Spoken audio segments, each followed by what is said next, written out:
میرے محترم و مکرم معزز سامعین حضرات، اللہ رب العزت کی بندے پر بڑی عنایتیں ہیں، لہذا ہر بندے کا، بشر کا اللہ کے ساتھ تعلق مضبوط ہونا چاہیے۔ چنانچہ آج کا میرا موضوع سخن تعلق مع اللہ اور اس کے درجات۔ جو آیت مبارکہ تلاوت کی، اللہ رب العزت ارشاد فرماتا ہے وَمَن يَعْتَصِم بِاللَّهِ فَقَدْ هُدِيَ إِلَى صِرَاطٍ مُّسْتَقِيمٍ۔ جو شخص اللہ کے دامن کو مضبوط پکڑ لیتا ہے تو اسے ضرور سیدھی راہ کی ہدایت عطا کر دی جاتی ہے۔ اللہ کے ساتھ جو بندہ بھی اپنا تعلق مضبوط کرے گا وہ سیدھی راہ کو پا لے گا۔ یہ سورہ آل عمران کی آیت ہے۔ اس آیت کریمہ میں اللہ تعالیٰ کے دامن کو مضبوطی سے تھامنے میں راہ ہدایت کے حصول کی ضمانت دی گئی ہے۔ گویا تعلق مع اللہ کے ساتھ تعلق، ریلیشن شپ ود اللہ،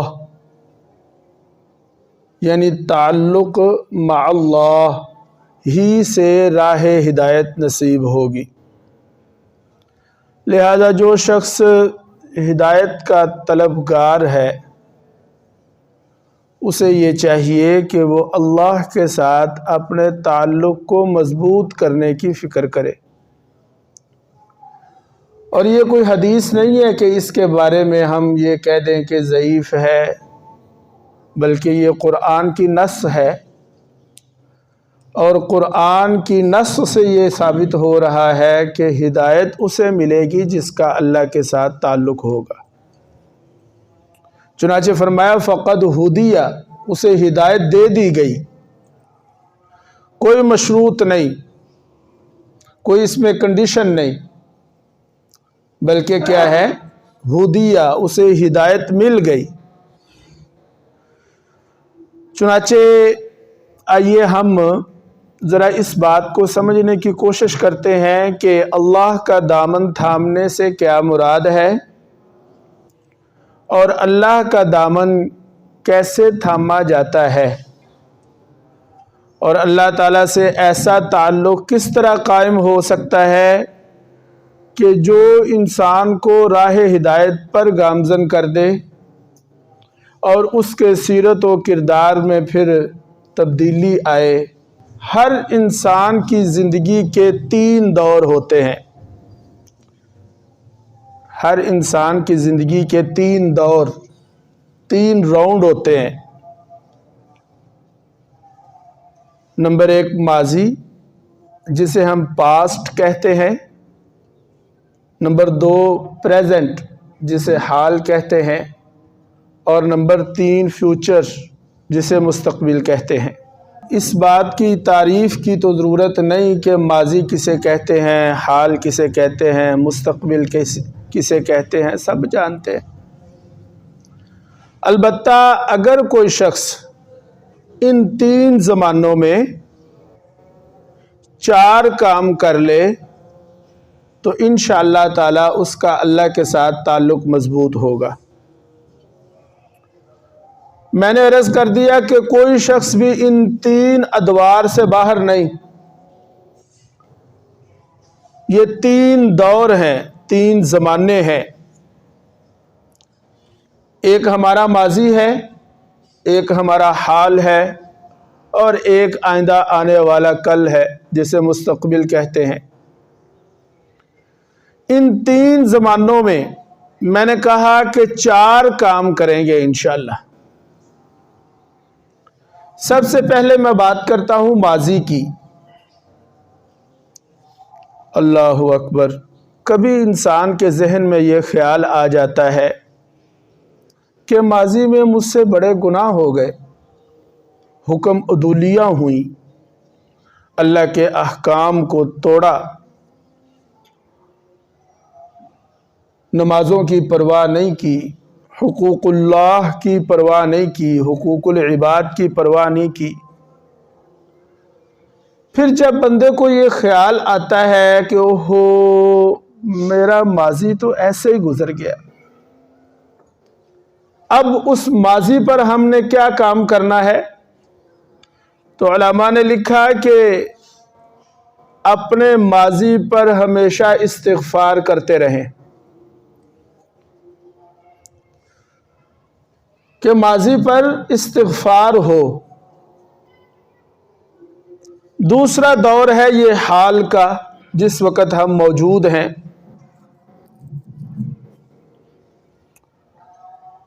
حال میں ایسا ہوتا ہے کہ مثلا جس وقت میں یہاں پر بیٹھا ہوں، آپ بیٹھے ہیں، کبھی تو ایسا ہوتا ہے کہ کوئی بات ہماری طبیعت کے خلاف ہوتی ہے، کبھی ایسا ہوتا ہے کہ کوئی بات ہمارے مزاج کے موافق ہوتی ہے۔ جو بات ہماری نیچر کے انگیسٹ ہے اس پر ہم نے صبر کرنا ہے۔ کیا کرنا ہے جی؟ صبر۔ اور صبر کے وقت حکم ہے کہ ہم انا للہ و انا الیہ راجعون پڑھیں۔ کبھی ایسا ہوتا ہے کہ حال میں کوئی بات، کوئی چیز ہماری طبیعت کے موافق ہوتی ہے، یعنی اکارڈنگ ٹو نیچر ہماری طبیعت کے مطابق ہوتی ہے، ہمیں اس پر خوشی محسوس ہوتی ہے، مسرت محسوس ہوتی ہے، تو ایسے موقع پر اللہ کا شکر ادا کرنا۔ چنانچہ حدیث میں آیا کہ تم ہر حال میں اللہ کا شکر ادا کرو، اور حدیث کے جو جملے ہیں شکر کے وہ کیا ہیں؟ اللہم لک الحمد ولک الشکر۔ تو حال میں یا تو صبر کر لیں یا شکر کر لیں۔ ہمارا تیسرا زمانہ ہے ہمارا مستقبل کا۔ فیوچر میں آئندہ کے کئی خدشات ہوتے ہیں، نہ جانے کل کو میرے ساتھ کیا ہو جائے، نہ جانے کیا حالت ہو، بچے پتہ نہیں تابع دار رہتے ہیں نہیں رہتے، یعنی ہر وقت خدشہ رہتا ہے کہ مستقبل میں میرا معاملہ کیسا ہوگا۔ چنانچہ مستقبل کے لیے اللہ تعالیٰ کا حکم یہ ہے کہ مستقبل کے معاملہ میں اللہ کی پناہ مانگی جائے۔ استعاذہ، اسے کہتے ہیں استعاذہ۔ چنانچہ 3 زمانوں میں 4 کام، استغفار، صبر، شکر اور استعاذہ۔ ماضی پر ہم استغفار کرتے رہیں، اپنے حال پر اگر کوئی بات ہماری طبیعت کے موافق ہے تو اللہ کا شکر ادا کریں۔ دوستوں میں بیٹھے ہوئے ہیں، چلو دوستوں سے ملاقات ہو گئی تو اللہ کا شکر ادا کریں، اور اگر کوئی بات ہماری طبیعت کے خلاف ہے تو انا للہ و انا الیہ راجعون پڑھیں، یعنی صبر کریں۔ اور مستقبل کے بارے میں ہمیشہ اللہ سے پناہ مانگتے رہیں۔ چنانچہ جو شخص اپنی زندگی کے ان تینوں ادوار میں یہ 4 کام کرتا رہے گا، وہ لمحہ بلمحہ اللہ کے قریب ہوتا جائے گا، اور نوبت بنوبت اس کا تعلق اللہ کے ساتھ بڑھتا چلا جائے گا، مضبوط ہوتا چلا جائے گا۔ دوسری بات، اللہ کے ساتھ تعلقات کے درجات کتنے ہیں؟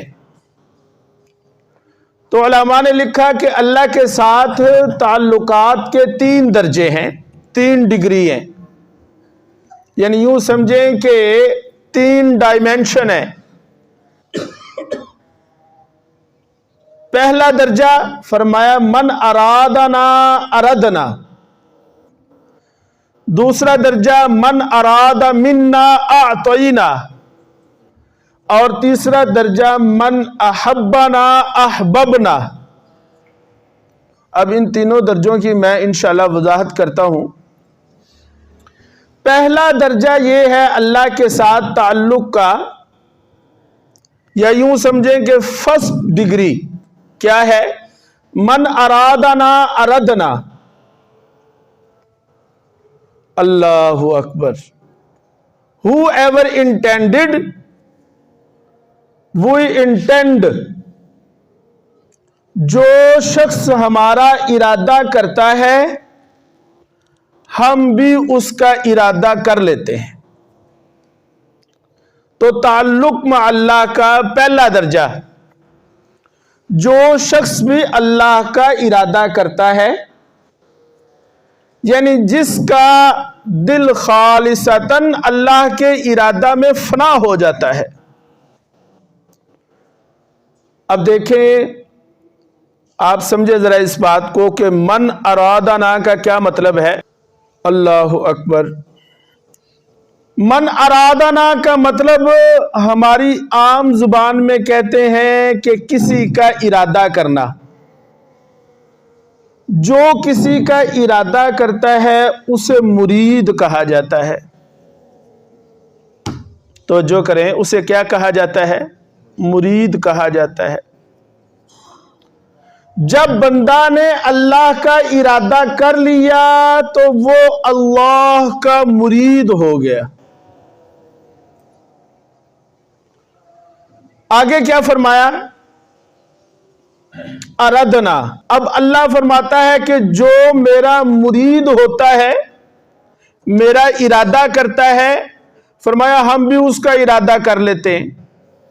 جب اللہ تعالیٰ کسی کا ارادہ کر لیتا ہے تو اب وہ مرید نہیں رہا، اب اسے کہیں گے مراد۔ گویا کہ جو شخص اللہ کی ذات میں خالص اس کی رضا کے لیے فنا ہو گیا، تو پہلی صورت یہ ہوگی گویا کہ وہ اللہ کا مرید ہو گیا، اور دوسری صورت یہ کہ پھر جب اللہ بھی اس کا ارادہ فرما لے گا تو وہ اب اللہ کے مرید سے اوپر والے درجے یعنی اللہ کی مراد بن گیا۔ یعنی اگر بندہ اللہ کا طالب بنے گا تو اللہ بھی اسے اپنا مطلوب بنائے گا، اگر بندہ اللہ کا محب بنے گا تو اللہ بھی اسے اپنا محبوب بنا لے گا۔ اور یہی مفہوم اللہ تعالیٰ نے قرآن پاک میں ایک موقع پر ارشاد فرمایا، اے نبی جی آپ فرما دیجئے ان کنتم تحبون اللہ، اگر تم یہ چاہتے ہو کہ اللہ تمہارے ساتھ محبت کرے، تمہیں اپنا محبوب بنا لے۔ دوسری صورت کیوں جی؟ تو فاتبعونی یحببکم اللہ، تم میری اتباع کرنا شروع کر دو، اللہ تمہیں اپنا محبوب بنا لے گا۔ اللہ اکبر۔ اللہ تعالیٰ بندے کے اخلاص کو دیکھتا ہے۔ اللہ دیکھتا ہے کہ بندہ اخلاص کے ساتھ کیا میرا ارادہ کر چکا، کیا مجھے چاہنے لگ گیا۔ ہم تو یہ چاہ رہے ہیں کہ ہم اللہ کے مرید بنیں، ہم اللہ کا ارادہ کریں، اور اللہ یہ فرماتا ہے کہ تم میرا ارادہ کر کے دیکھو، میرے مرید بن کے دیکھو، میں تمہیں اپنی مراد بنا لوں گا۔ اللہ کرے کہ اللہ پاک میرے اور آپ کے دل کو بھی اللہ کی چاہت کی جوت لگا دے۔ دوسرا درجہ تعلق مع اللہ کا دوسرا درجہ، یعنی سیکنڈ ڈگری اس کی کون سی ہے؟ من اراد منا اعطیناہ، جس نے ہم سے کسی شے کا ارادہ کیا جس نے ہم سے کسی شے کا ارادہ کیا. کیا فرمایا؟ آتیناہ، we give it to him، وہ چیز ہم نے اسے عطا کر دی. پہلے درجے میں یہ تھا کہ بندہ اللہ کا ارادہ کرتا ہے تو اللہ بھی اس کا ارادہ کرتا ہے، جبکہ دوسرے درجہ میں یہ ہے کہ کوئی بندہ اللہ کے ساتھ ارادہ کر کے اگلے درجے میں چلا گیا، اب وہ اللہ سے مانگتا ہے تو اللہ تعالیٰ یہ ارشاد فرماتا ہے کہ بندے کی چاہت اور اس کے سوال کو اللہ تعالیٰ پورا فرماتا ہے، جو مانگتا ہے عطا کرتا ہے. حدیث میں اسی طرح کا ایک مضمون ہے، فرمایا کہ رب اشعث مغبرا لو اقسم لابرہ، فرمایا بہت سے بکھرے بالوں والے، پراگندہ حال،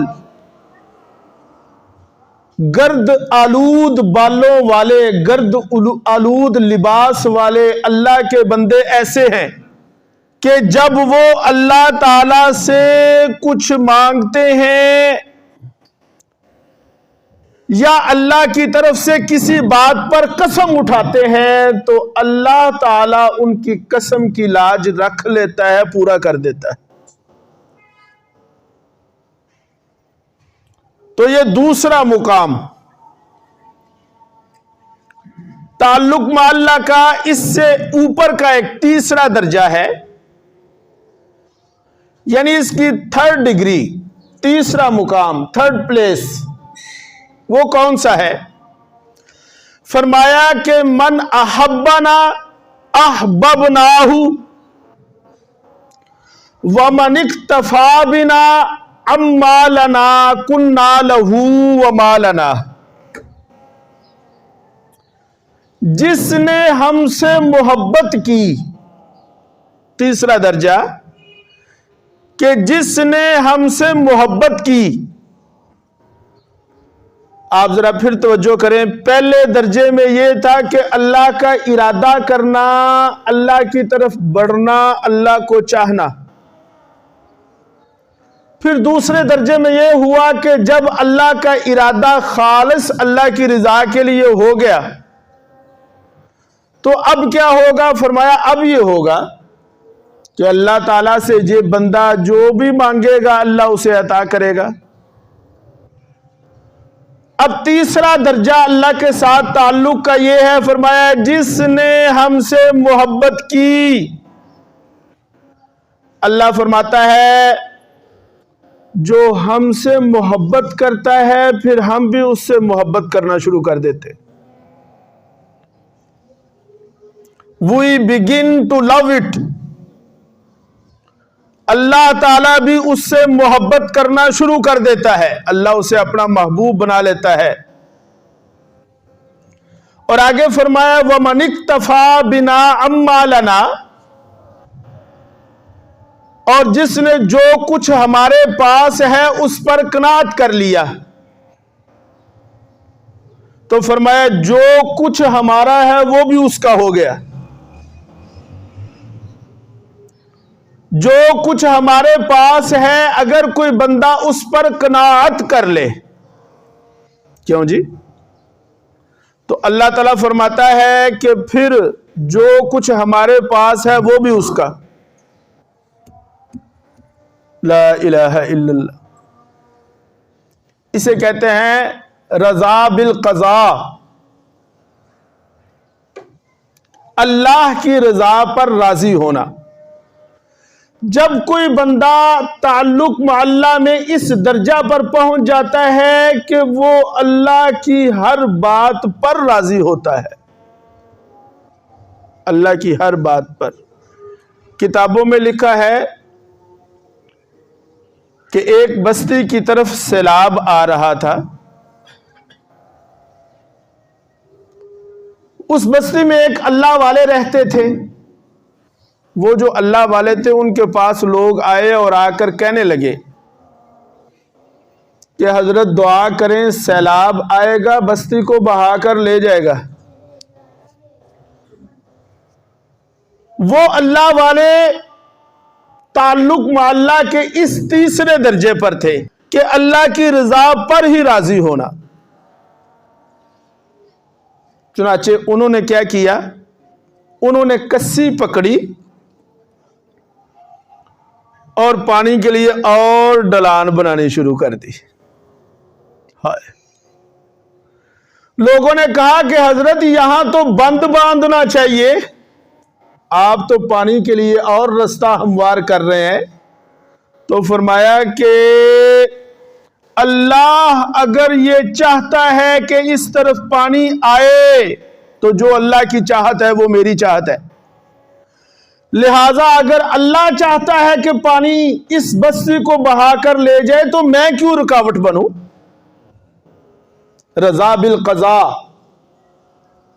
حسن بصری رحمہ اللہ کے بارے میں لکھا کہ وہ کہیں پر وہ بحری جہاز میں سفر کر رہے تھے، جہاز میں چوری ہو گئی. یہ جہاز کے باہر جو عریشہ ہوتا ہے اس پر بیٹھے نفل پڑھ رہے تھے. لوگ چور کو تلاش کرتے کرتے باہر نکلے اور اس طرف آ گئے. دیکھا کہ حضرت وہاں پہ نفل پڑھ رہے ہیں، لا الہ الا اللہ. کسی نے کہہ دیا کہ یہی چور ہے، ادھر چوری کی ہے اور اب صوفی بن کے بیٹھ گیا ہے. بس لوگوں کو تو چاہیے نا موقع، نہ آؤ دیکھا نہ تاؤ دیکھا، ٹکائی شروع کر دی. جب لوگ ان کو مار رہے تھے کسی سے کچھ نہیں کہا، بلکہ آسمان کی طرف منہ اٹھا کر کہا کہ یا اللہ میں تیری رضا پر راضی ہوں، اگر تو ایسے خوش ہے تو میں بھی ایسے ہی خوش ہوں. اب تھوڑی دیر گزری تو کسی نے پہچان لیا. اس نے کہا اوہ اللہ کے بندو، جسے تم چور سمجھ کے مار رہے ہو یہ حسن بصری ہے. ہاں یہ حسن بصری ہے جسے تم چور سمجھ کے مار رہے ہو. اب وہی لوگ جو پہلے مار رہے تھے وہی لوگ بیٹھ کر جناب دبا رہے ہیں، خدمت کر رہے ہیں، پاؤں دبا رہے ہیں، قدموں کو چھو رہے ہیں، حضرت جی معافی دے دے. یہاں پر بھی انہوں نے لوگوں سے کچھ نہیں کہا. پھر آسمان کی طرف نگاہ اٹھائی اور کہا مولا تیری مرضی ہے، کبھی تو مار پڑواتا ہے کبھی تو خدمت کرواتا ہے، جیسے تو راضی میں اس پر راضی. رضا بالقضاء کہ اللہ کی رضا پر راضی ہونا یہ تعلق مع اللہ کا تیسرا درجہ، تھرڈ ڈائمینشن، یہ تیسرا درجہ ہے کہ اللہ کی رضا پر راضی ہونا. اچھا اسی تصور کو نا اقبال نے اپنے ایک شعر میں پیش کیا. مشہور شعر ہے کہ کی محمد سے وفا تو نے تو ہم تیرے ہیں، یہ جہاں چیز ہے کیا لوح و قلم تیرے ہیں. یہ جو حدیث کا پہلا جملہ ہے کن لہو، اس کی تفسیر میں شعر کا پہلا مصرع کہ جو اللہ کے ساتھ محبت کرتا ہے پھر ہم بھی اس کے ساتھ محبت شروع کر دیتے ہیں، پھر اس پر یہ مقام آتا ہے کہ جو ہماری چاہت ہوتی ہے وہی اس کی چاہت ہوتی ہے. یہی اقبال نے کہا کہ کی محمد سے وفا تو نے تو ہم تیرے ہیں. اور دوسرا درجہ جو ہے، جو حدیث کے الفاظ ہیں وَمَا لَنَا، اس کی تفسیر میں پھر یہ کہا کہ یہ جہاں چیز ہے کیا لوح و قلم تیرے ہیں. وہ کہتے ہیں کہ محمود غزنوی نے ایسے تجوری کا دروازہ کھولا اور کھول کر تمام درباریوں سے کہا کہ جو لینا چاہتے ہو، جو اٹھانا چاہتے ہو اٹھا لو. سارے لوگ بھاگے خزانے کی طرف اور جو ایاز تھا وہ اٹھ کر آیا اور آ کے بادشاہ کے قدموں میں بیٹھ گیا۔ لوگوں نے کہا ایاز تو بڑا بے وقوف ہے، خزانہ تو ادھر ہے، تو ادھر کدھر آ کے بیٹھ گیا؟ محمود غزنوی نے بھی پوچھا ایاز خزانہ تو ادھر ہے، لوگ ادھر جا رہے ہیں، تو ادھر آ کے کیوں بیٹھ گیا؟ اس نے کہا پاگلو، بے وقوفو، تم خزانہ کی طرف جا رہے ہو اور میں اس کے قدموں میں آ کر بیٹھ گیا ہوں جو خزانوں کا مالک ہے۔ جب میں اس کے قدموں میں آ کر بیٹھ گیا، جب یہ میرا ہو گیا تو سارے خزانے بھی میرے ہو گئے۔ اللہ کے ساتھ تعلق ایسا کہ ہم اللہ کی رضا پر اپنی رضا کو قربان کرتے جائیں، جب کر لیں گے تو پھر اللہ کی تمام مخلوق میں سے ہر چیز اس کی ہو جائے گی۔ وہ کسی نے کہا کہ ہر ملک ملک ماست، تمام ملک میرے ملک ہیں، کہ ہر ملک ملک خداست، اس لیے کہ ہر ملک خدا کا ہے۔ اللہ تعالیٰ سے دعا ہے اللہ تعالیٰ مجھ کو اور آپ کو عمل کی توفیق